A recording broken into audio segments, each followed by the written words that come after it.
The Mafia boss found a single mom and her daughter sleeping on trash behind an old factory. He stepped closer and the woman looked up, terrified, shielding her child. Then he saw her face. The childhood friend he thought was dead. The one his empire had been hunting for 10 years. The gunshot still rang in Anton Valerio's ears as he slammed the car door shut. He didn't wait for his men. Didn't look back at the dockyard where Diego's body now lay cooling on the concrete, a hole through his chest because he'd tried to skim 300,000 off the top of their arms deal. Anton had pulled the trigger himself. Clean, quick, necessary. That's what he told himself as he drove through the industrial district, hands white-knuckled on the steering wheel. But tonight, the killing sat different in his gut. Maybe it was because Diego had begged. Maybe it was because the man had a kid. Anton didn't usually care about those details. Couldn't afford to. In his world, mercy was just another word for weakness, and weakness got you buried in a shallow grave. The November wind howled through the empty streets as he turned onto a service road that ran behind the old recycling plant. This part of the city was dead after dark, just rusted fences, broken streetlights, and the kind of silence that made you hear your own heartbeat. He was reaching for his cigarettes when he saw them. At first, he thought it was just trash. A pile of cardboard and plastic bags heaped against a dumpster. But then the pile moved, and Anton's foot hit the brake so hard the tire screeched. A little girl, maybe 5 or 6 years old, curled up on flattened boxes, her face pressed against a teddy bear that had seen better days. And beside her, wrapped around her like a human shield, was a woman. Young. Thin. Shivering despite the jacket she'd draped over the girl. Anton sat there for a moment, engine idling, watching them through the windshield. He should drive away. He had bigger problems than some homeless woman and her kid. The Rosselli family was moving in on his territory. His own counsel was questioning his decisions. And now, after tonight, the cops would be sniffing around the dockyard by morning. But something about the way the woman held that little girl, like she was the only thing in the world worth protecting, made Anton's chest tighten. He killed the engine and stepped out. The cold hit him immediately, cutting through his suit jacket. How long had they been out here? Hours? Days? His footsteps crunched on broken glass as he approached. The woman's eyes snapped open instantly, the kind of alertness that came from never feeling safe. She scrambled backward, pulling the girl behind her, both of them pressed against the dumpster with nowhere left to run. Stay back. Her voice cracked with terror. Please, please, just leave us alone. Anton stopped, raising his hands. I'm not going to hurt you. That's what they all say. She was crying now, clutching the little girl, so tight the kid started to whimper.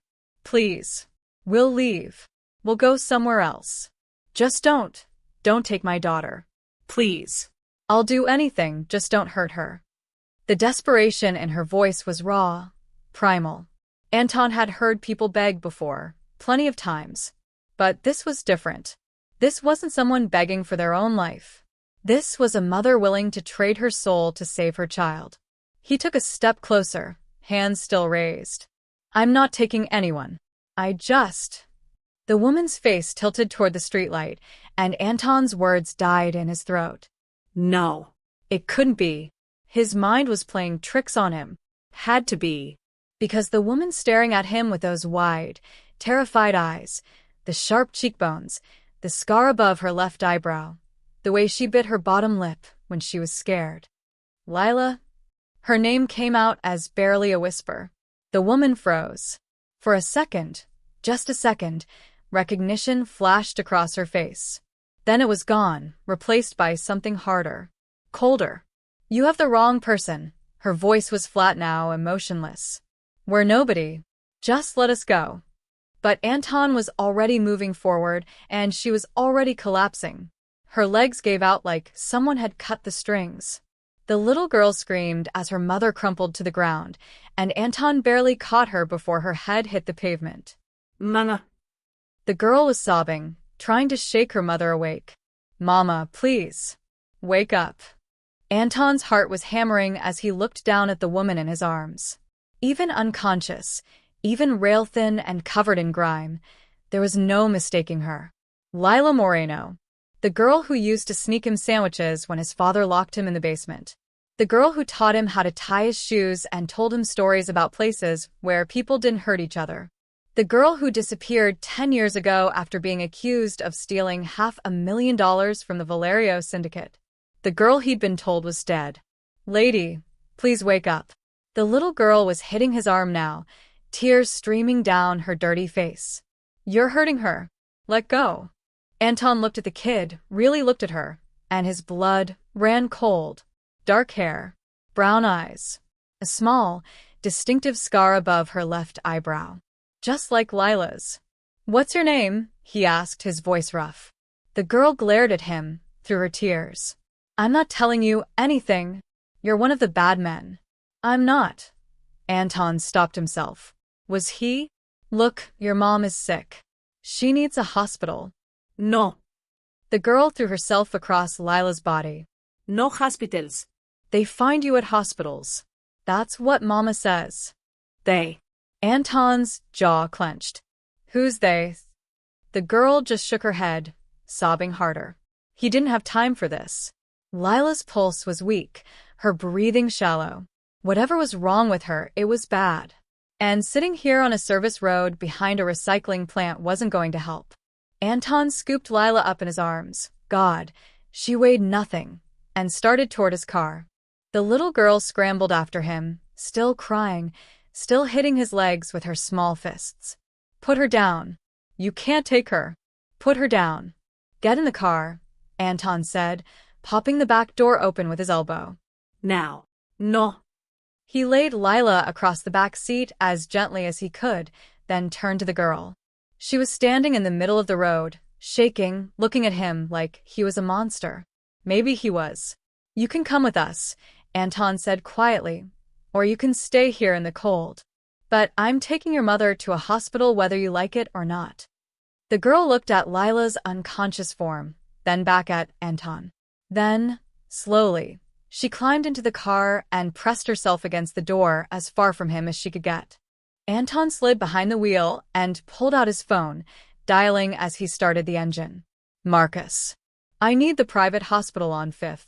Tell them I'm coming in under the name James Patterson. And tell them if they ask questions or keep records, they're dead.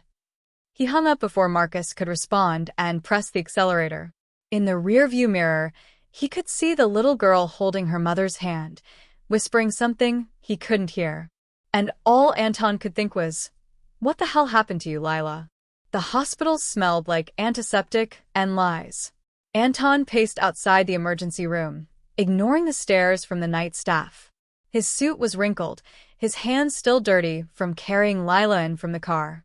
The little girl sat in a plastic chair against the wall, knees pulled to her chest, watching him like a trapped animal watches a predator. Mr. Patterson? A doctor emerged, clipboard in hand.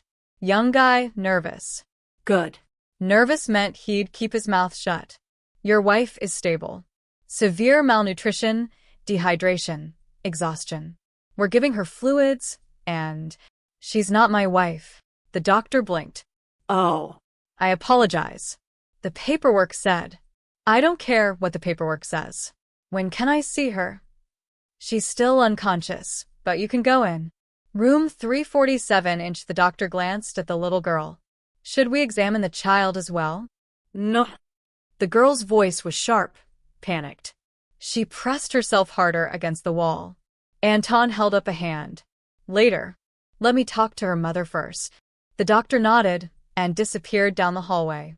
Anton started toward the room, then stopped when he realized the girl was following him, staying 10 feet back, silent as a shadow. He didn't tell her to leave. Room 347 was dim, just a single light above the bed. Lila lay there with N4 in her arm, her face turned toward the window. In the soft light, Anton could see everything he'd missed on that dark service road. The hollows in her cheeks, the bruises on her arms, the way her collarbones jutted out like broken wings. She'd always been small, but this was different. This was someone who'd been surviving on scraps and fear. The little girl slipped past him and climbed onto the bed, careful not to disturb the 4 line. She curled up against Lila's side, fitting perfectly into the curve of her mother's body. Anton pulled a chair close and sat down heavily. 10 years. 10 years since Lila Moreno had vanished from his life. He'd been 19 then, fresh out of his father's shadow, trying to hold together a syndicate that wanted to tear itself apart. His father had just died, murdered, though they'd called it a heart attack, and the council was circling like sharks. Then the money went missing. $500,000 from one of the main accounts. And the only person with access besides the council members had been Lila, who'd been working as his father's bookkeeper. The council had been unanimous. She'd stolen it and run. They'd sent men after her. Good men. The kind who didn't come back empty-handed. But they had. They'd said she was dead. Killed herself rather than face justice. They'd even brought back a body, burned beyond recognition, but with Lila's dental records. Anton had believed them. He'd mourned her, hated her, tried to forget her. And now here she was, lying in a hospital bed with a daughter who looked about 9 years old, which meant. Lila's eyes opened. For a moment, she just stared at the ceiling, disoriented. Then her gaze slid to the fore, to the little girl beside her, to Anton. And something in her expression went completely dead. "Sophie," she said quietly, her voice hoarse. "Come here, baby." The girl, Sophie, immediately scooted closer, wrapping her arms around Lila's waist. Lila stroked her hair with shaking fingers, never taking her eyes off Anton. "You should have left us there," Lila said. Anton leaned forward, elbows on his knees. "You collapsed. You would have died. Maybe that would have been better." The words hit him like a punch. "Don't say that." "Why?" Lila's laugh was bitter, broken. "You think bringing us here was mercy? You just painted a target on our backs." Again. "What are you talking about?" Lila sat up slowly, wincing. Sophie tried to push her back down, but Lila shook her head. She looked at Anton with eyes that had seen too much, survived too much. "You really don't know, do you?" Her voice was cold, accusing. "Or maybe you do, and you just don't care." "Lila, I thought you were dead." "I was supposed to be."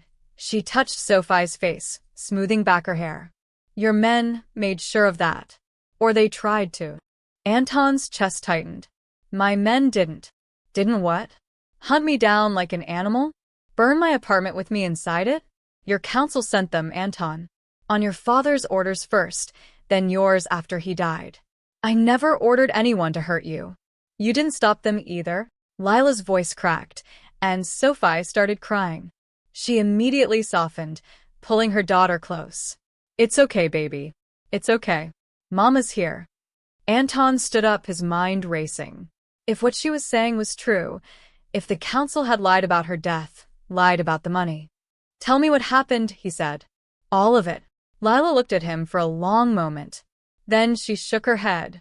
"You have no right to ask anything. Your world did this to us." She kissed the top of Sophie's head. "We survived 10 years without you. We'll survive the rest. Lila." "Get out," her voice was steel. "Get out and don't come back. You want to help? Forget you saw us." Anton stared at her, at the girl who used to smile at him like he was worth saving, who used to tell him he could be better than his father. That girl was gone. "I can't do that," he said quietly. "Then we're already dead." Anton didn't leave. He spent the night in the hallway outside room 347, sitting on the cold linoleum floor with his back against the wall. Marcus called 3 times. He ignored all of them. The night nurses gave him strange looks, but didn't ask questions. The stack of hundreds he'd handed the head nurse had bought their silence. Dawn was breaking through the windows when he heard the scream. Anton was through the door before his mind fully registered the sound. Sophie was pressed against the headboard, pointing at him with a shaking hand, her face white with terror. "It's him. Mama, it's him. The man from the posters." Lila was already out of bed, ripping the 4 from her arm. Blood dripped down her wrist as she grabbed Sophie and pushed her behind her body. "Stay away from her." Lila's voice was raw with fear. "I swear to God, Anton, if you touch her." "What posters?" Anton stopped in the doorway, hands raised. "Sophie, What are you talking about? Don't talk to her. Lila snapped. Don't even look at her. But Sophie was staring at him now, her small body trembling. You're the king. The king of the bad men. Mama showed me your picture. She said if I ever saw you, I should run and never stop running. Anton felt something cold settle in his stomach. Lila, what the hell? You wanted to know what happened? Lila's laugh was sharp, almost hysterical. You happened, Anton. Your family. Your business. Your empire built on blood and bodies. She grabbed her jacket from the chair, wrapping it around Sophie. We've been running from your network for 10 years. Every city we settled in, your people found us. Chicago. Detroit. Philadelphia. Every time we thought we were safe, someone would show up asking questions. That doesn't make sense. Anton stepped into the room, and Lila immediately backed toward the window. I told you. I thought you were dead. Then your men are really good at following ghosts. Sophie was crying now, quiet sobs that made her whole body shake. She kept peeking around her mother's side to look at Anton, like she couldn't believe a monster from her nightmares had become real. How old is she? Anton asked quietly. Lila's jaw clenched. That's none of your business. 9? 10. Stop. Because if she's 9, that means you were pregnant when you disappeared. That means... It means nothing. Lila's voice rose, and Sophie flinched. She immediately lowered it, stroking her daughter's hair. It means I got out. That's all that matters. Anton looked at Sophie, really looked at her. The dark hair, the brown eyes, the way she bit her lip when she was scared, just like her mother. Just like he did. Jesus, Lila, he whispered. Is she? Don't. Lila's voice was a warning. Don't you dare. But the truth was there in the air between them, heavy and undeniable. Anton's mind raced back 10 years. The night before Lila disappeared. They'd been in his father's study, going over the books. She'd been crying because his father had hit him again, split his lip open for questioning a weapons deal. And Anton had been so angry, so tired, so desperate for something that wasn't violence and fear. They'd kissed. Just once. And then she'd pulled away, terrified, saying it could never happen again. That his father would kill them both if he found out. 3 days later, she was gone. You should have told me, Anton said. Why? Lila's eyes were blazing now. So, you could take her from me? So your council could use her as leverage? She's not part of your world, Anton. She never will be. Nana. Sophie's voice was small, scared. Is he really the king? Lila knelt down, taking her daughter's face in her hands. Baby, listen to me. We're going to leave now, okay? Just like we always do. Just like we practiced. But you're sick, the doctor said. I'm fine, Lila stood, swaying slightly. We'll be fine. We always are. Anton moved to block the door. You can't leave. You're dehydrated and malnourished. Your daughter hasn't had a decent meal in God knows how long. Where are you going to go? Anywhere but here. They'll find you again. You said it yourself, they always do. Then we'll keep running. Lila's voice broke. Because running is better than being dead, and dead is what we'll be if we stay anywhere near you. Not if I protect you. You? Lila stared at him like he'd lost his mind. You're the reason we need protecting. Don't you get it? Your syndicate, your council, your whole damn empire. They're the ones hunting us. And you want me to believe you'll keep us safe? Yes. Why should I trust you? Anton met her eyes. Because I'm starting to think the same people who try to kill you are the same people who've been lying to me for 10 years. And I'm going to find out why. Lila hesitated. Just for a second. But it was enough. Mama, Sophie whispered, tugging on her mother's jacket. I'm hungry. Lila closed her eyes, and Anton saw the moment she broke. Not completely. Just enough. One day, she said finally, her voice barely audible. You have one day to prove you're not the monster I think you are. Then we're gone. Anton nodded. One day. But even as he said it, he knew the truth. One day wouldn't be enough to fix 10 years of lies. The Valerio estate sat on 40 acres of manicured grounds outside the city, surrounded by walls that could stop a tank. Anton hadn't been back since the night before the dockyard meeting, and pulling through the iron gates felt like walking into enemy territory. His own home. Marcus met him in the driveway, tension written across his face. "Boss, where the hell have you been? The council's been calling." Diego's body turned up, and the Rossellis are making noise about the missing shipment. "Get everyone in the conference room. Now." Marcus blinked. Everyone. Every council member. I don't care what they're doing. Get them here in 30 minutes. Anton, what's going on? But Anton was already walking toward the east wing, toward the rooms he never entered. His father's old office. The place where Victor Valerio had built an empire on secrets and blood. The office was exactly as he remembered. Dark wood, expensive furniture, walls lined with books his father had never read. Anton went straight to the desk and started pulling open drawers. "What are you looking for?" Marcus had followed him in. "Files. Financial records. Anything from 10 years ago. That's all archived. Digital storage, encrypted." Then, unencrypted, Anton turned to face him. "Lila Moreno. What do you remember about her?" Marcus's expression shifted, became carefully neutral. "The bookkeeper who stole from us? Not much. That was before my time in the inner circle. But you know the story. Everyone knows the story. She took $500,000 and ran. Your father sent men after her. They found her burned to death in a Philadelphia apartment. Case closed." "What if it isn't closed?" Marcus went very still. "What are you saying?" Anton moved to the window, looking out at the gardens where he used to play as a kid, where Lila used to meet him, sneaking away from her bookkeeping duties to make sure he ate lunch. "I'm saying I need to see the files. All of them. The financial records from that month. The reports from the men who went after her. Everything." Anton, Marcus's voice dropped. "If the council finds out you're digging into this, let them find out." 28 minutes later, Anton walked into the conference room where 5 men sat waiting.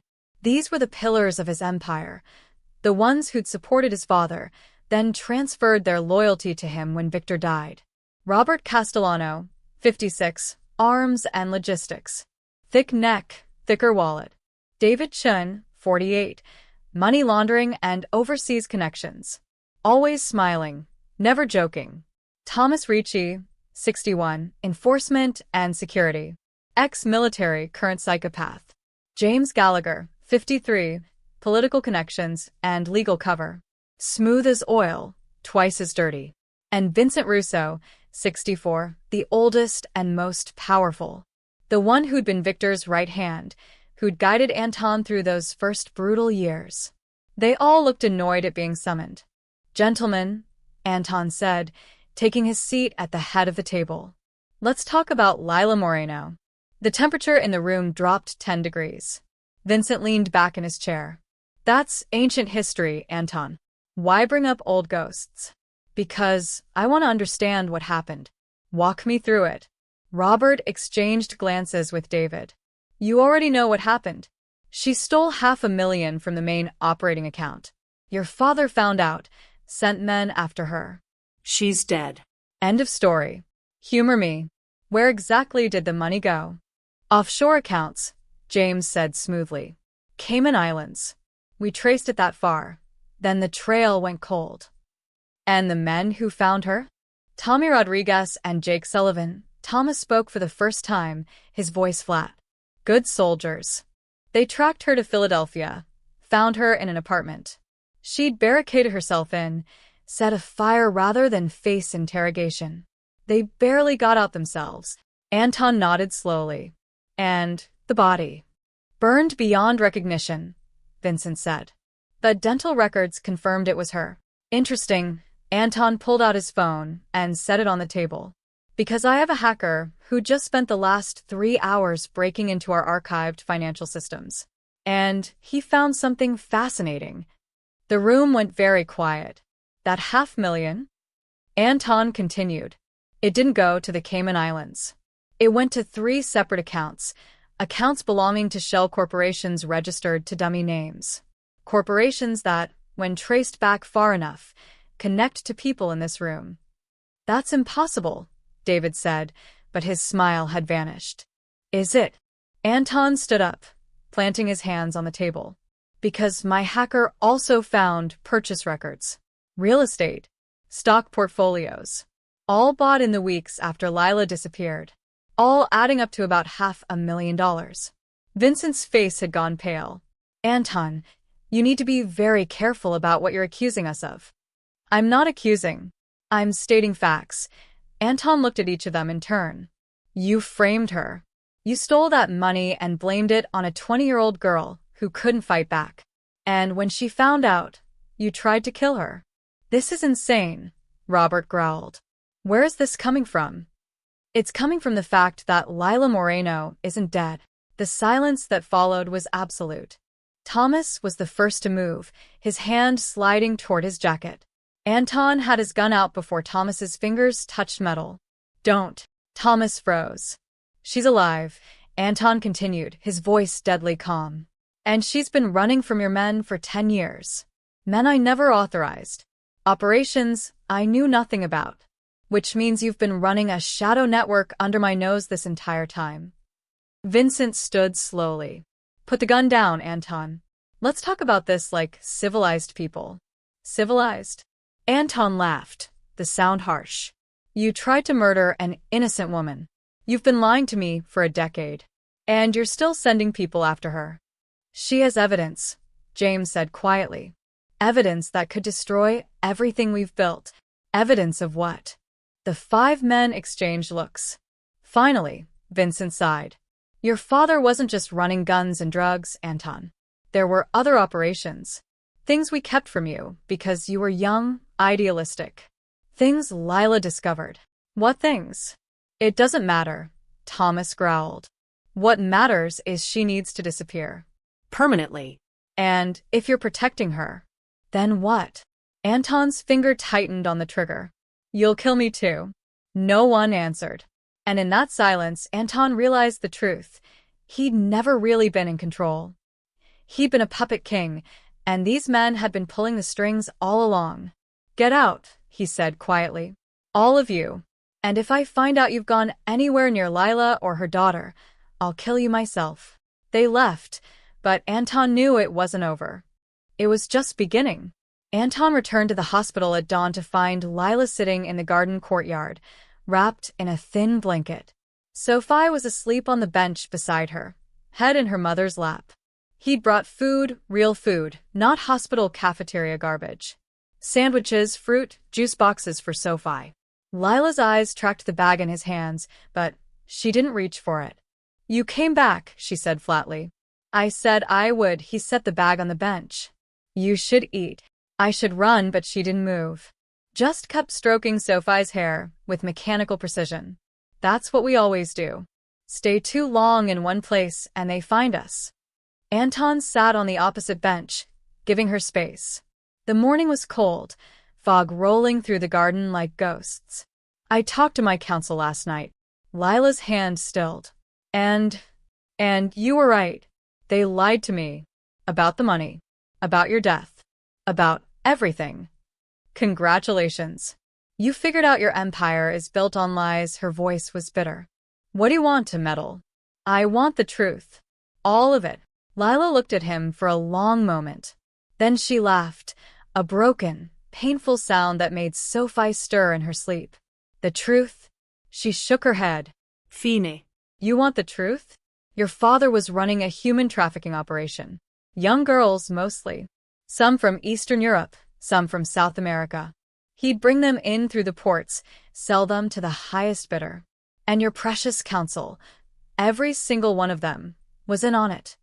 Anton felt sick. That's not possible. Isn't it? Lila's eyes were hard.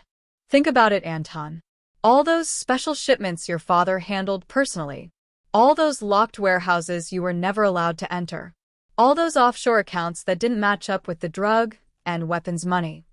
He wanted to deny it. But pieces were clicking into place. Conversations he'd overheard as a kid, his father's private meetings, the way certain ledgers were always kept separate. I was 20 years old, Lila continued, her voice shaking now. Just a bookkeeper trying to help my mom pay rent. Your father hired me because I was good with numbers and I didn't ask questions. But then I started noticing discrepancies. Money moving in ways that didn't make sense. So I dug deeper. She pulled the blanket tighter around herself. I found everything. Spreadsheets with girls' names next to dollar amounts.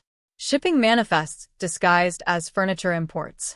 Payments to cops, judges, politicians, everyone who helped keep it running smooth. I made copies. Hid them. And I went to your father. Jesus, Lila. I thought he'd stop it. I thought. Her voice cracked. I was so stupid. I thought if I threatened to expose him, he'd shut it down. Instead, he smiled at me. Told me I was smart. Told me he'd pay me to keep quiet. And when I refused... She touched her side, and Anton saw her wince. He beat me unconscious. When I woke up, I was in the basement of one of his warehouses. Vincent was there. Robert. Thomas. They told me I had two choices: disappear forever, or they'd make me one of the girls they sold. They'd already faked the theft. Already set up the offshore accounts in my name. Already planted the evidence. Anton's hands clenched into fists. How did you escape? I didn't. Not at first. Lila's eyes were distant, seeing something Anton couldn't. They locked me in that basement for 3 days. I was terrified. Starving. And then I realized I was pregnant. She looked down at Sophie, her expression softening for the first time. I hadn't known. It was one night, Anton. One stupid night when we were both broken and looking for something good in all that darkness. And suddenly I had this life inside me, and I knew I had to survive. For her. How did you get out? Tommy Rodriguez. Lila's laugh was hollow. The man they sent to kill me. He was young, newer to the organization. I begged him. Told him about the baby. Told him I had evidence that could bring down everyone, including people he cared about. He made a choice. He let you go. He did better than that. He helped me fake my death.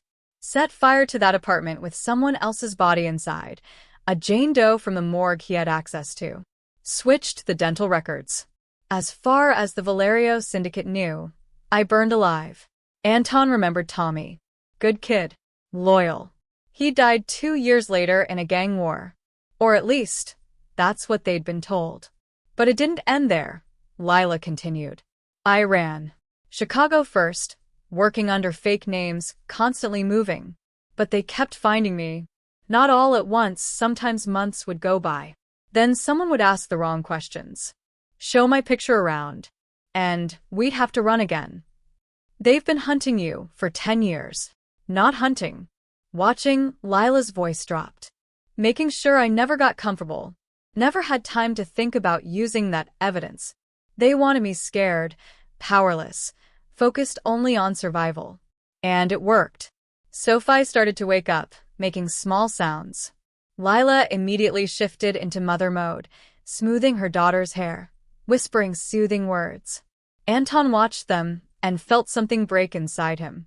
This woman, this girl he'd cared about, who'd saved him more times than he could count, had spent a decade living in hell because of his family. Because of him. Where's the evidence now? He asked quietly. Lila met his eyes. In a place they'll never find it. My insurance policy. The only reason we're still alive. I need to see it. Why? So you can destroy it? Protect your precious counsel?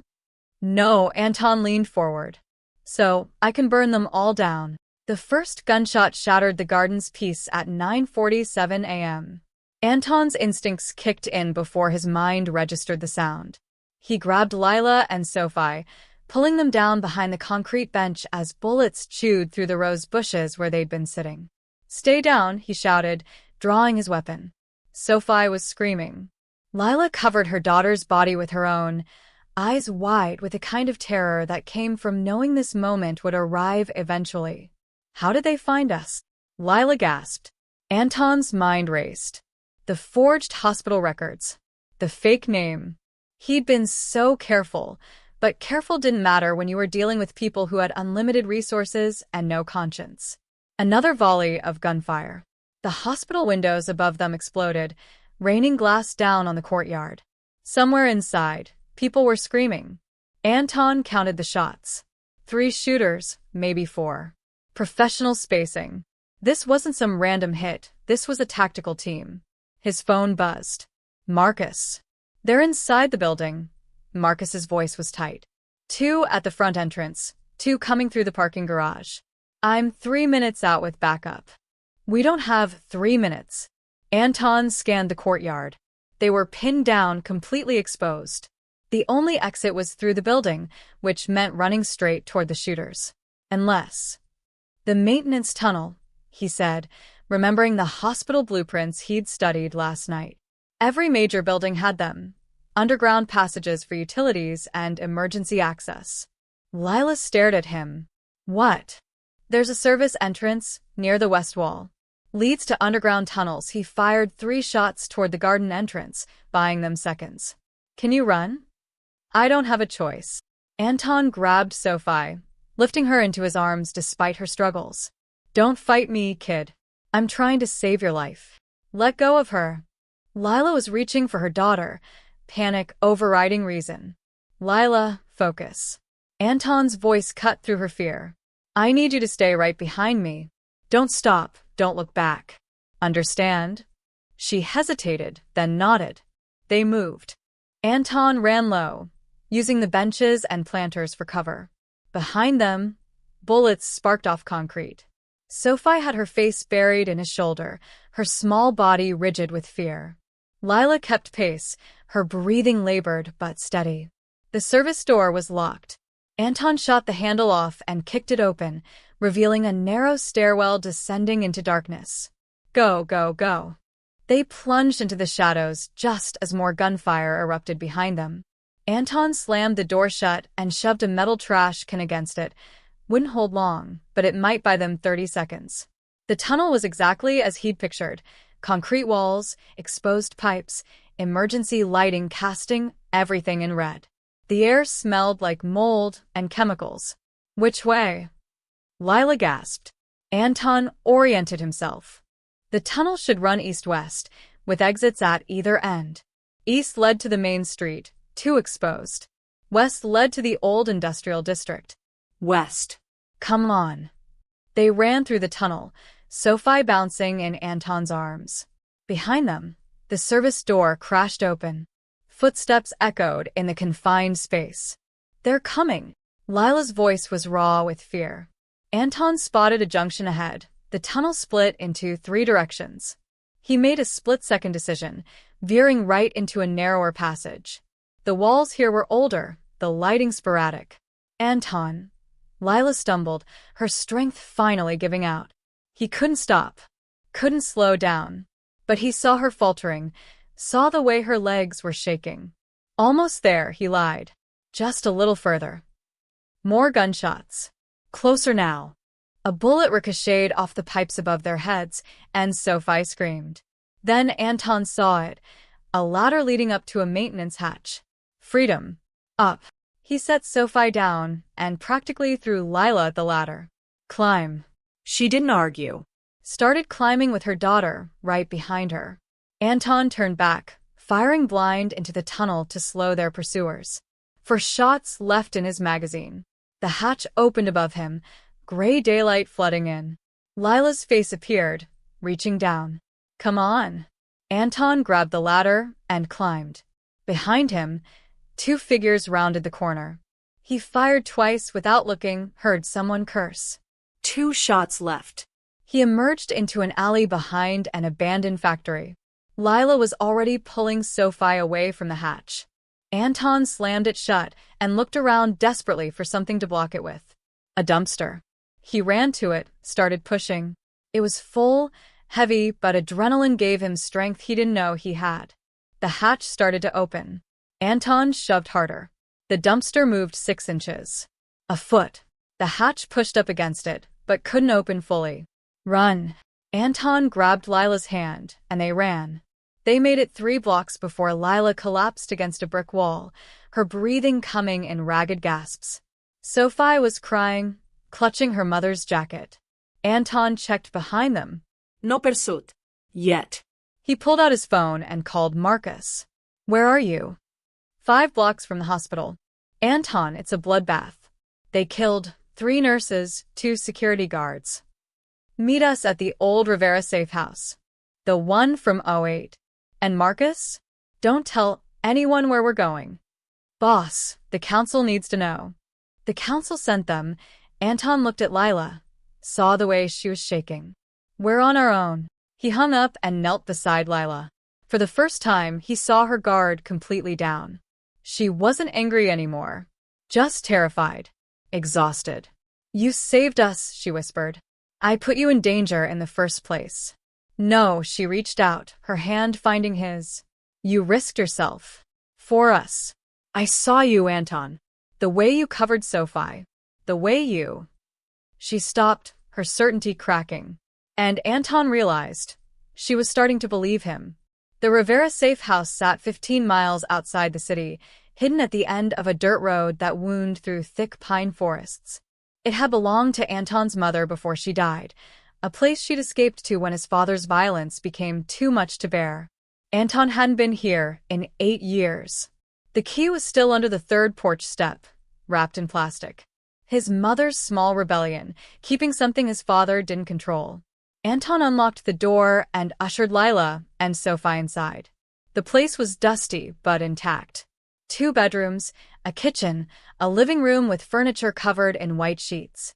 It looked frozen in time, like his mother might walk out of the bedroom at any moment. We'll be safe here, Anton said, though he wasn't sure he believed it. No one knows about this place. Lila set Sophie down on the couch and immediately started checking the windows, the doors, the sight lines. Old habits. How long until they find us? I don't know. Days, maybe. Maybe hours. That's not very reassuring. I'm not going to lie to you. Sophie hadn't said a word since the tunnel. She sat perfectly still, her teddy bear clutched to her chest, staring at nothing. Anton recognized that look he'd worn at himself as a kid after his father's worst nights. Shock? Trauma. The mind's way of shutting down when reality became too much. She needs food, Lila said quietly. And sleep. And her voice broke. God, I can't keep doing this to her. Anton found his mother's old pantry still stocked with canned goods. Soup, beans, crackers that were probably stale but edible. He heated up tomato soup on the stove while Lila tried to coax Sophie into talking. Baby, you're okay. We're safe now. Mama's here. But Sophie just stared. Anton brought over a bowl of soup, kneeling in front of the little girl. Up close, he could see so much of himself in her face. The shape of her jaw, the way her eyebrows drew together, even the small dimple in her left cheek that he'd inherited from his mother. His daughter. The weight of that hit him all over again. Sophie, he said softly, I know you're scared. I know you think I'm a bad person.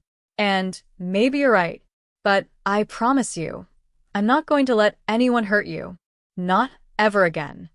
Sophie's eyes finally focused on him. You shot people. I did. Mama says shooting people is wrong. Your mama is right. Then why did you do it? Anton glanced at Lila, who was watching him with an unreadable expression. He turned back to Sophie. Because those people were trying to hurt you. And sometimes, when people you love are in danger, you have to do wrong things to keep them safe. Do you love us? Sophie's voice was small, uncertain. The question knocked the air from his lungs. It's okay if you don't, Sophie continued. Nobody loves us. That's what Mama says. She says we only have each other. Lila made a small, broken sound. Baby, I didn't mean. But you saved us, Sophie said, still looking at Anton. Bad people don't save people. Mama told me that too. Anton's throat felt tight. Your mama is a very smart woman. She cries at night. When she thinks I'm sleeping, she cries and says she's sorry for making our life hard. Sophie. Lila was crying now, trying to hide it. It's not Mama's fault, Sophie said fiercely. It's the bad men's fault. The ones who chase us. She looked at Anton. Are you one of the bad men? I used to be, Anton said honestly. I'm trying not to be anymore. Sophie studied him for a long moment. Then she picked up her teddy bear, the one with the torn ear and missing eye, and held it out to him. He's broken, she said. Can you fix him? Anton took the bear carefully, like it was made of glass. I can try. He found his mother's old sewing kit in the bathroom. She'd been good with her hands, always mending things his father broke. Anton sat on the floor while Sophie watched, carefully stitching the bear's ear back in place. His hands, which had killed men, pulled triggers, broken bones. Now they threaded a needle through worn fabric. My mama made him, Sophie said quietly. Before I was born. She says he's my guardian angel. Then he must be pretty tough. He is. He's survived 7 cities. And he never complains, even when we have to sleep outside. 7 cities. 10 years. Anton did the math. They'd moved almost once a year, sometimes more. Never settling. Never safe. He finished the ear and started on the missing button eye, using one from his mother's collection. There, he said finally, handing it back. Good as new. Sophie hugged the bear tight, and for the first time since the hospital, she smiled. It was small, tentative, but it was real. Thank you, she whispered. You're welcome. Sophie took the soup bowl and started eating. Lila watched her daughter, then looked at Anton with something that might have been gratitude. Or maybe just exhaustion. You're good with her, Lila said. I'm not good with anything. That's not true. She moved closer, her voice dropping. You could have left us. Could have walked away. But you're here. You're trying. Trying doesn't undo 10 years. No, Lila agreed. But it's a start. Outside, the sun was setting through the pines. For a moment, just one moment, it felt like they might actually survive this. Then Anton's phone buzzed. Marcus. They know about the safe house. You have maybe 3 hours. Maybe less. Anton looked at Lila, at Sophie eating soup with her fixed teddy bear, and made a decision. I won't let anyone touch you, he said quietly. Not again. But he knew what was coming. And this time, there would be no running. Anton's phone rang at midnight. Vincent Russo's name lit up the screen. He'd been expecting this call. Dreading it. Anton, Vincent's voice was calm, almost paternal. We need to talk about the situation. There's nothing to talk about. I think there is. You're harboring a wanted fugitive. You've cut off communication with the council. You shot at Thomas's men at the hospital. They killed innocent people. Collateral damage. Regrettable, but necessary, Vincent sighed. Son, you're making this harder than it needs to be. Just give us the girl. We'll make it quick, painless. Her daughter will be placed in a good home. No. The silence stretched. I'm sorry you feel that way, Vincent said finally. I truly am. The line went dead. Anton looked at Lila, who stood in the doorway, her face pale. She'd heard everything. They're coming, aren't they? She asked. Yes. Then we run. Now. We take Sophie and... There's nowhere left to run, Lila. Anton set his phone down. They found this place. They'll find the next one. And the one after that. Running is just dying slowly. So, what do you suggest? We stay here and wait for them to kill us. No, Anton stood, his mind already working through possibilities. We fight back. Fight back. Lila's laugh was almost hysterical. Anton, you're one man. They have armies, resources, politicians in their pockets. We can't. You have the evidence. She went still. What? The evidence you've been carrying for 10 years. Everything on my father's trafficking operation. On the council. That's your weapon, Lila. That's how we win. If I release that evidence, they'll kill us even faster. Not if we do it right. Not if we make it so destroying us destroys them too. Lila stared at him. You're talking about burning down your own empire. It was never my empire. It was theirs. I've been a puppet, and I'm done dancing on their strings. The next morning, Anton drove alone to the Valerio Syndicate headquarters, a nondescript office building downtown that fronted as an import-export company. Marcus met him in the parking garage, his expression grave. Boss, this is a mistake. The council is ready for war. They've called in reinforcements from the Chicago and Boston families. Good. Let them come. Anton. I need you to make a choice, Marcus. Anton turned to face his second-in-command. Are you with me or with them? Marcus hesitated. Anton could see the calculation in his eyes. Loyalty versus survival, friendship versus self-preservation. What are you planning? Marcus asked finally. To tell the truth. The conference room was packed. Not just the 5 council members, but their top lieutenants, their enforcers, their lawyers. 20 men, all armed, all staring at Anton like he was already dead. Vincent sat at the far end of the table, looking disappointed. Anton, he said, I'm glad you came. We were hoping to resolve this peacefully. Were you? Anton walked to the head of the table, to his father's old chair. He didn't sit. Because sending a hit squad to a hospital doesn't seem very peaceful. You gave us no choice. The Moreno woman has information that threatens everything we've built. You mean everything you've stolen? Everything you've murdered for? Robert stood up, his face red. Watch your mouth, boy. You might be Victor's son, but you're not untouchable. No, Anton agreed. None of us are. That's the point. He pulled out a USB drive and set it on the table. This is a copy of Lila Moreno's evidence. Financial records, shipping manifests, witness testimonies. Everything documenting the human trafficking operation my father ran. Everything showing how the 5 of you profited from it. The room erupted. Men shouting, reaching for weapons. Vincent held up a hand, silencing them. You're bluffing, he said calmly. If you had that evidence, you'd have used it already. I'm not done, Anton's voice cut through the noise. I've also spent the last 12 hours compiling my own evidence. Every illegal operation this organization has run in the past 10 years. Every murder, every bribe, every dirty deal. And in about, he checked his watch, 6 hours if I don't make a specific phone call, all of it gets released. To the FBI. To every major news outlet. To our rivals who would love to see us destroyed. Dead silence. You're insane, Thomas growled. You destroy yourself. Absolutely. But I'll take all of you with me. Vincent's face had gone cold. You'd burn down everything your father built. Everything we've given you. My father built nothing but misery. And you didn't give me anything. You used me as a figurehead while you ran your operations behind my back. Anton leaned forward, his voice deadly quiet.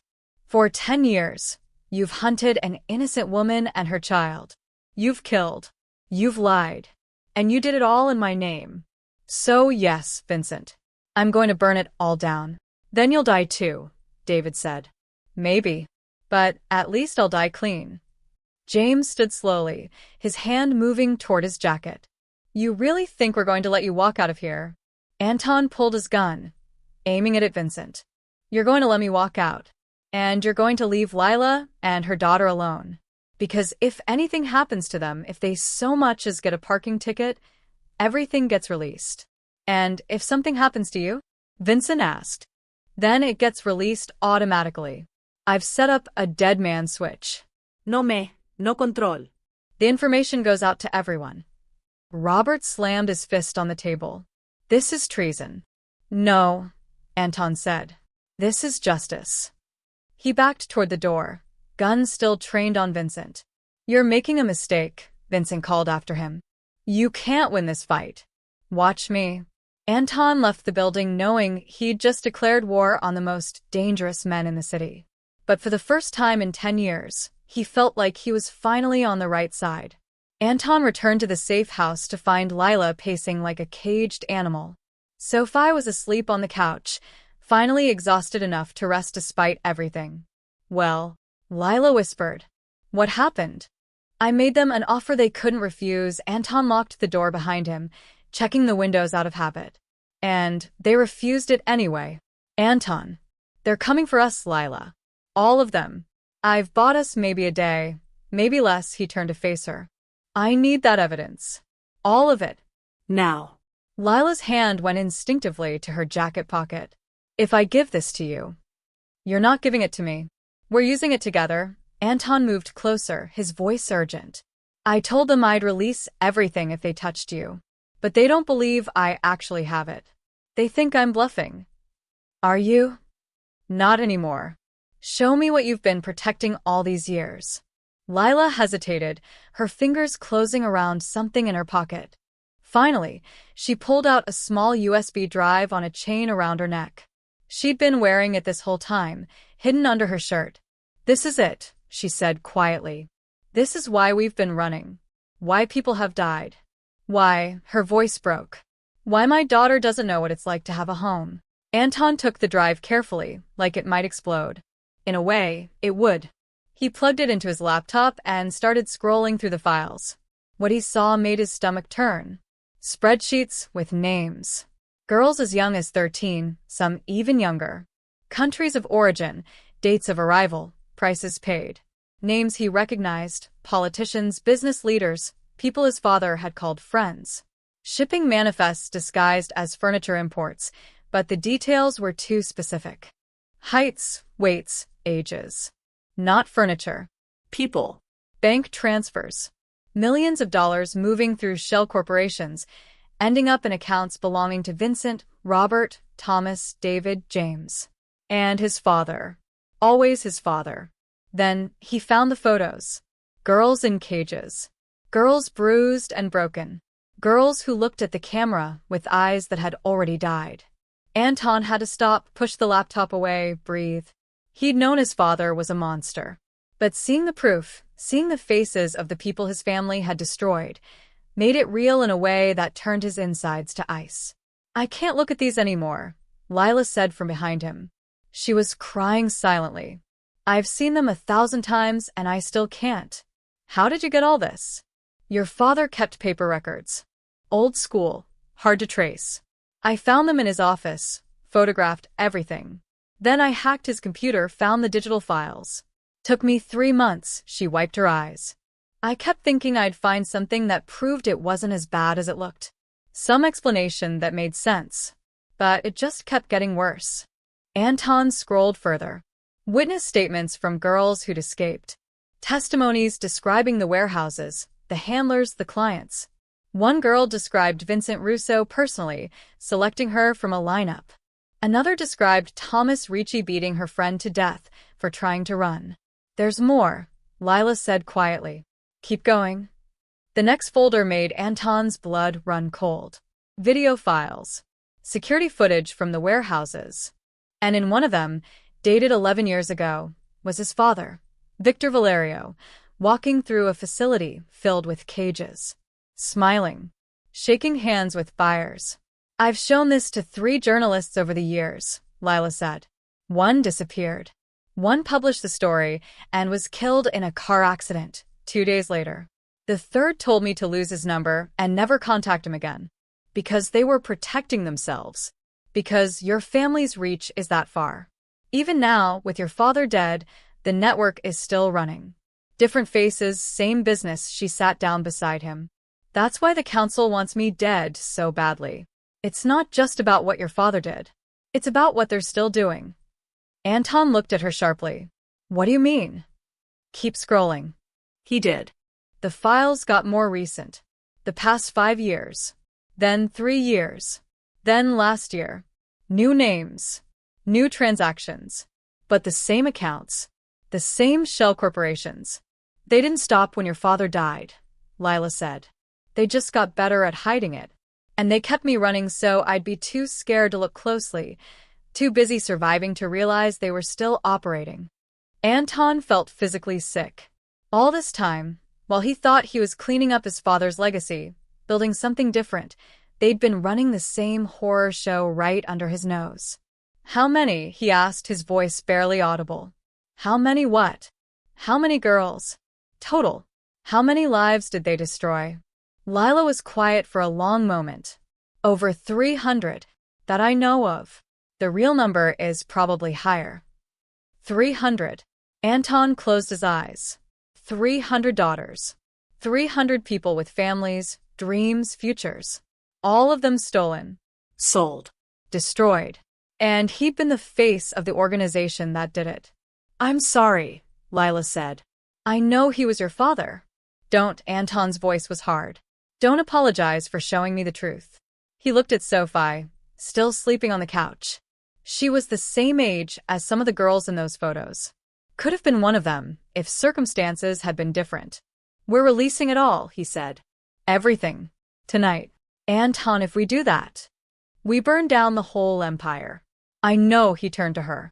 But that's the point. These men, my father's men, they can't be allowed to continue. Even if it means destroying myself in the process. Lila studied his face. You really mean that? Yes. Then we do it together, she took his hand. But we do it smart. We need insurance. Multiple copies, multiple releases. We need. A crash from upstairs cut her off. They weren't alone. Anton had his gun out before the second crash sounded. Lila was already moving towards Sophie, scooping the little girl into her arms as she jolted awake. Basement, Anton hissed. Now, Nanga. Sophie's voice was thick with sleep and fear. What's happening? Shh, baby. Stay quiet. The window exploded inward. Glass shattered across the living room floor as a canister rolled through. Smoke grenade. Within seconds, the room was filling with gray fog. Anton fired twice at the window, heard someone curse outside. Move! They ran for the basement door. Behind them, the front door splintered under a battering ram. Men poured in 6, 8. Anton couldn't count through the smoke. Down. Anton shoved Lila and Sophie through the basement doorway and turned back, firing blind into the smoke. Someone screamed. Someone else returned fire, bullets punching through the walls. Anton descended the stairs backward, gun trained on the doorway. His phone buzzed. Marcus. We're 2 minutes out. Hold on. 2 minutes might as well be 2 hours. The basement was unfinished, concrete floor, exposed beams, one small window high on the wall. His mother's old storage boxes were stacked against the far wall. Lila had Sophie pressed behind them, trying to make her daughter as small as possible. There's no way out, Lila said, her voice trembling but controlled. We're trapped. The window. Too small for adults. Sophie could fit, but she looked at her daughter, and Anton saw the calculation in her eyes. Save one of them, at least. No, Anton said. We all get out or none of us do. Footsteps thundered on the floor above. Men shouting coordinates, clearing rooms. Professional. Military trained. Anton grabbed one of his mother's old storage boxes and shoved it under the window. Sophie, climb up. Get ready. The little girl was crying, but she obeyed. Lila helped her up, whispering frantically in her ear. The basement door flew open. Anton fired 3 times. A body fell down the stairs, but 2 more men came behind it. He dove behind the water heater as bullets sparked off the concrete floor. Anton Valerio. A voice from upstairs. Thomas Ricci. You're surrounded. Send out the woman and the kid, and you might live through this. Go to hell. Your choice. More men flooded down the stairs. Anton fired until his magazine was empty, then ejected it, reaching for his spare. A bullet caught him in the shoulder. The impact spun him around, sent him crashing into the wall. Pain exploded through his arm, white-hot and blinding. Anton, Lila's scream. He tried to raise his gun, but his arm wasn't working. Blood soaked through his shirt, hot and sticky. 4 men advanced across the basement, weapons trained on him. Behind them, Thomas Ricci descended the stairs slowly, smiling. Should have taken the deal, kid. Anton tried to stand, slipped in his own blood. His vision was starting to blur at the edges. Then Lila stepped between him and the guns. Stop. Her voice rang out. Just stop. Thomas raised an eyebrow. Well. The infamous Lila Moreno. You've caused us a lot of trouble. I have the evidence, Lila said quickly. Everything. Right here. She pulled the USB drive from around her neck. You can have it. Just let them go. Lila, no. Anton tried to grab her, but his wounded arm couldn't reach. Mama, don't. Sophie was sobbing from her perch by the window. Interesting offer. Thomas said. But I think we'll just kill all of you and take the drive anyway. He raised his gun. Lila moved. She threw herself at Thomas, not away from him, grabbed his gun arm, forced it up. The shot went wild, punching through the ceiling. Run, she screamed at Sophie. Run and don't stop. Everything happened at once. The small window shattered as Sophie kicked it out and squeezed through. Lila and Thomas struggling over the gun. Anton forcing himself up despite the agony in his shoulder, despite the blood loss, despite everything. A gunshot. Lila stumbled backward, her hand pressed to her side. Blood seeped between her fingers. No. Anton's roar was primal, inhuman. He didn't remember crossing the basement. Didn't remember tackling Thomas. Didn't remember taking the gun from his hands and beating him with it until the man stopped moving. He just remembered Lila falling and catching her before she hit the ground. Anton, she gasped. Blood on her lips. Sophie. She's out. She's safe. More footsteps on the stairs. But these were different, lighter, faster. Marcus burst into the basement with 6 men, guns blazing. The mercenaries never stood a chance. The firefight lasted 30 seconds. When it was over, 5 bodies littered the basement floor. Marcus knelt beside Anton. Jesus Christ. We need to get you both to a hospital. No hospital, Anton said. They'll find us again. Boss, you're both going to die. Then we die. But first, Anton looked at Lila. Her eyes were fluttering, consciousness fading. First we finish this. He pulled out his phone with his good hand. The screen was cracked, slick with blood, but it still worked. He opened his email, attached every file from Lila's USB drive, added his own documentation, then typed in 50 email addresses, FBI, CIA, journalists, rival gangs, international authorities. His finger hovered over the send button. Lila, he said, this is it. Once I do this, there's no going back. They'll destroy us. Hunt us forever. Is this what you want? She opened her eyes, found his face, smiled weakly. Burn it down, she whispered. Anton pressed send. In a warehouse across town, Vincent Russo's phone buzzed. He read the message and went pale. It's over, he said to the men around him. He actually did it. He released everything. Within an hour, every major news outlet in the country would have the story. Within a day, the FBI would be kicking down doors. The Valerio syndicate was finished. And Anton Valerio had just become the most wanted man in America. The world exploded in 48 hours. Anton watched it happen from a safe house Marcus had secured, a hunting cabin 50 miles north, off the grid, owned by a cousin who asked no questions. Lila lay on the couch, pale but stable. The bullet had gone through her side, cleanly. Marcus's doctor, a former army medic who owed Marcus his life, had patched them both up and disappeared without taking payment. Sophie sat between them, holding both their hands, refusing to let go. On the laptop screen, the news cycled through the same story with increasing hysteria. Breaking news: massive human trafficking ring exposed. Evidence implicates the Valerio crime family and dozens of prominent figures. FBI raids across 3 states. At least 15 arrests so far, more expected. Senator Marcus Hewitt found dead in apparent suicide. Sources say he was named in the leaked documents. Anton watched faces he'd known his whole life appear on screen in handcuffs. David Chun, being dragged from his mansion, shouting about his lawyers. James Gallagher, arrested at the airport trying to flee to Switzerland. Robert Castellano, shot dead resisting arrest. Vincent Russo's face appeared, his mugshot from 20 years ago alongside a current photo. Wanted for human trafficking, murder, racketeering. Considered armed and extremely dangerous. He'd gone underground. They all had, the ones who hadn't been caught yet. Boss, Marcus said from the doorway. The FBI's holding a press conference. Anton turned up the volume. A woman in a dark suit stood at a podium, federal badges behind her. This morning, we executed coordinated raids on 17 locations connected to the Valerio criminal organization. We've recovered evidence of human trafficking operations spanning over 15 years. At least 40 victims have been located and are receiving care. The investigation is ongoing. A reporter shouted a question.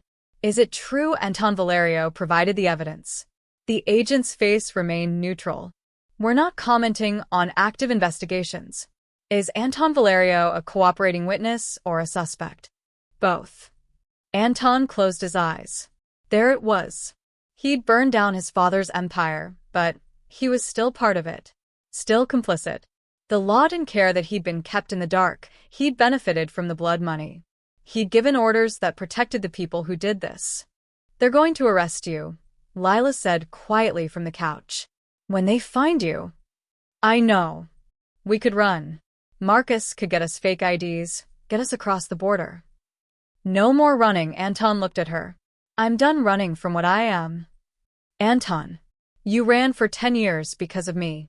Because of my family. I'm not asking you to do it again. Lila struggled to sit up, wincing. Sophie immediately tried to push her back down, but she waved her daughter off. Listen to me, Lila said, her voice fierce despite her weakness. You saved us. You destroyed everything you had to protect us. You don't get to martyr yourself now. I'm not martyring myself. I'm accepting consequences. Bullshit, Lila grabbed his hand. You want to pay for your father's sins? Fine. But Sophie and I don't survive without you. Do you understand that? We don't survive. Before Anton could respond, Marcus's phone rang. He answered, his face going pale. When? How many? He listened, then hung up. Vincent's making a move. He's called in every favor he has left, mercenaries, corrupt cops, even brought in the Rosselli family from New York. Says you're a traitor, who needs to be made an example of. How many men? 30. Maybe more. Marcus looked sick. And they know where we are. Someone talked. We've got maybe an hour. The cabin fell silent except for Sophie's quiet breathing. Get them out of here, Anton said, standing. His shoulder screamed in protest, but he ignored it. Take Lila and Sophie. Get them across the Canadian border. I'll stay, hold them off. No, Lila was standing too, swaying but determined. We're not leaving you, Lila. We're not leaving you. Anton looked at this woman, this fierce, broken, impossibly strong woman who'd survived hell to protect her daughter. Their daughter. I have an idea, he said slowly. But it's insane. Insane is all we have left, Marcus said. Anton pulled out his phone and made a call. It rang 3 times before a gruff voice answered. Agent Sarah Chen. Who is this? Anton Valerio. Silence. Then, Mr. Valerio. You're a hard man to find. Not anymore. I'm at a cabin 50 miles north of the city. GPS coordinates coming now. Vincent Russo and about 30 armed men are about to attack this location. If you want to catch him, if you want to end this, get here in the next hour. Is this a trap? Yeah. For him, Anton looked at Lila at Sophie. I'm surrendering myself into federal custody. I'll testify to everything I know. But I need protection for Lila Moreno and her daughter. Witness protection, new identities, the works. Non negoziabile. We can discuss terms. No discussion. Those are my terms. You get Vincent, you get my testimony, and they disappear forever. Deal? Anton could hear the calculation in the agent's silence. Finally, deal. But if this is a setup, it's not. Just hurry. He hung up and looked at Marcus. Get every weapon we have. We need to hold this position for 45 minutes. And then what? Then we hope the FBI is better at their job than Vincent is at his. Outside, the sun was setting. In the distance, Anton could hear engines. They were coming. The first shot shattered the cabin's front window at 6:47 p.m. Anton returned fire from behind the overturned kitchen table, counting shooters. 8, 10, 12. More than Marcus had predicted. North side. Marcus shouted, glass exploding behind him. Lila had Sophie in the bathroom, the only room without windows. She'd barricaded the door with everything she could move, her wound bleeding through the bandages but her hands steady on the pistol Anton had given her. "If they get through," he told her, "you shoot your way out and run. Don't wait for me." She looked at him like he was insane. "We leave together or not at all." Now bullets chewed through the cabin walls like they were made of paper. Anton's shoulder was on fire, blood seeping through his makeshift bandage. Marcus was already hit, a graze across his ribs that made his movements jerky. "Where the hell is the FBI?" Marcus gasped. "Coming. They're coming." Anton checked his watch. 32 minutes since the call. Not enough time. Vincent's voice boomed from outside, amplified by a megaphone. "Anton, you've got nowhere to go. Send out Moreno and her brat, and we'll make it quick." Anton didn't waste breath answering. Fired twice more. Heard someone scream. The assault intensified. They were trying to overwhelm through sheer firepower. Anton's ammunition was running low, 3 magazines left, maybe 30 rounds total. Then he heard the helicopters. Not 1, 3. Searchlights blazed to life, turning night into day. A voice through a loudspeaker, different from Vincent's. "This is the FBI. Throw down your weapons. You are surrounded." The shooting stopped. For a moment, everything was frozen. Vincent's men caught in the open, the FBI moving in with tactical precision, Anton and Marcus bleeding behind their barricade. Then chaos. Vincent's mercenaries scattered. Some tried to run, were tackled by federal agents. Others opened fire, were cut down in seconds. The FBI had come prepared, SWAT teams, armored vehicles, overwhelming force. Anton saw Vincent himself break from cover, running for the tree line. An agent brought him down with a tackle that would have made a linebacker proud. "Anton Valerio." The loudspeaker again. "Come out with your hands up." Anton looked at Marcus. "Get them out of here. There's a trail behind the cabin, leads to an old logging road. Take my car keys." "Boss." Do it. "Get them somewhere safe until this is sorted." Anton pressed the keys into Marcus's hand. Please. Marcus nodded, disappearing toward the bathroom. Anton walked out the front door, hands raised. Dozens of weapons trained on him instantly.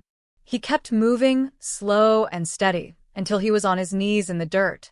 Agent Chin approached, her face unreadable. "Anton Valerio, you're under arrest for..." "I know what I'm under arrest for."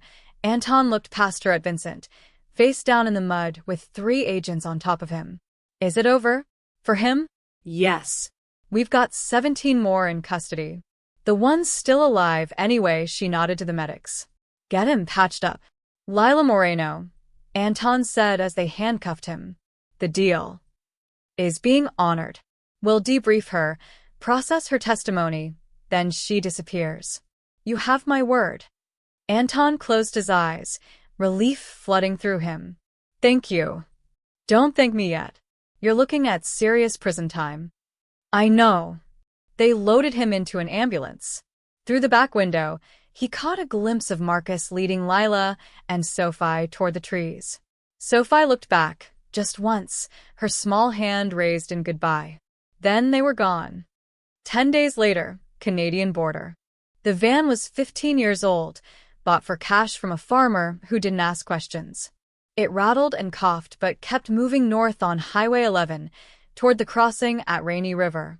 Lila drove. Marcus sat shotgun, checking the rearview mirror every 30 seconds out of habit. Sophie slept in the back, finally peaceful, her teddy bear clutched tight. They had new names now. Sarah Winters. Emma Winters. Documents that said they'd always been Canadian citizens, returning home after years in the States. The FBI had been thorough: birth certificates, school records, a rental history in Toronto. Everything they needed to disappear. "You okay?" Marcus asked quietly. Lila nodded. She wasn't, not really. Her side ached. Her hands shook when she thought about that basement, about the blood, about watching Anton get arrested while she ran like a coward. But she was alive. Sophie was alive. "What'll happen to him?" she asked. "Prison. 10 years, maybe 15 with good behavior. The prosecutor wants him as a witness against Vincent and the others. That'll help." Marcus glanced at her. He asked me to give you something. He handed her an envelope. Inside was a letter, Anton's handwriting barely legible. Lila, by the time you read this, you'll be safe. That's all that matters. Don't feel guilty for running. I wanted you to run. I needed you to run. I'm sorry for everything my family put you through. Sorry for the 10 years you lost. Sorry Sophie had to grow up afraid. If I could undo it all, I would. But I can't. All I can do is make sure you're finally free. Tell Sophie her father loves her. Tell her I'm sorry I couldn't be there to watch her grow up. Tell her to be brave and kind and nothing like me. Live your life, Lila. Really live it. You've earned that. Lila folded the letter carefully, tears streaming down her face. Nana. Sophie's sleepy voice from the back. Are we there yet? Lila wiped her eyes, smiled. Almost, baby. Almost. The border crossing appeared ahead, lights in the darkness, promising something new. As they approached, Sophie pressed her face against the window. Mama, look. The man said we'll have a house with a yard. A real yard. That's right, sweetheart. And I can go to school? Like normal kids. Yes. And we don't have to run anymore? Lila's throat tightened. No more running. The border guard checked their documents, waved them through. Just like that, they crossed into another country. Another life. In the rearview mirror, Lila watched America disappear behind them. Somewhere back there, Anton sat in a federal prison, paying for sins both his and inherited. Somewhere, the remnants of the Valerio syndicate were being systematically destroyed. And somewhere, finally, Lila Moreno could breathe. After everything, Sophie said, half asleep again. Why would he throw his life away for us? Lila thought about a 19-year-old boy who used to sneak her sandwiches. About one night of desperate comfort. About a man who chose redemption over empire. Because, she whispered, taking her daughter's hand as dawn broke over the Canadian wilderness, you saved me once. This time it was his turn. The van drove on into the quiet morning, 3 people disappearing into new lives while behind them, in the wreckage of the old world, a fallen king waited for his judgment. But for the first time in 10 years, the shadows weren't following. In a prison cell 300 miles south, Anton Valerio closed his eyes and smiled. They were safe. That was enough.